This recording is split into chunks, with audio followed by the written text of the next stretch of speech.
In this question we have unit vectors with an angle of 50 degrees between them. We need to determine 3x plus y. This means we need to determine the magnitude of the vector 3x plus y and the direction of the vector 3x plus y.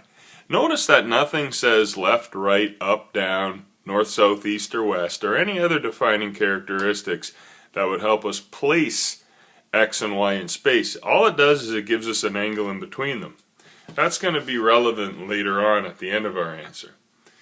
So what we do is we draw our diagram. Here's x, here's y, and we see that the angle in between them is 50 degrees. We have to put the two vectors tail to tail because the angle in between them refers to the angle when they're tail to tail. However, when we then add them, we move the vector y from here out to here because we're going to add them using the tip to tail method of the triangle method of vector addition. We have a magnitude of 3, a magnitude of 1, and an angle of 130 degrees in between them. Well, to figure the magnitude of 3x plus y is a relatively straightforward cosine law application. We get the magnitude of 3x plus y is 3.72. To get the direction of 3x plus y, we want to find out what this angle is. So to do that, we use the sine law.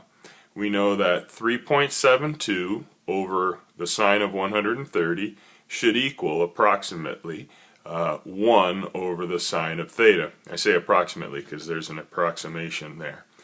So in doing that, we see, using that sine law application, that our angle is 11.9 right here. Now, since there was no reference in space given to us in terms of direction other than the angle in between x and y, we have to refer back to the angle in between x and y in our final answer. So we say that 3x plus y has a magnitude of 3.72 and it's in a direction of 11.9 degrees from x towards y. If this is the direction of x and this is the direction of y, the direction of the resultant vector in this case is 11.9 degrees rotated from x towards y.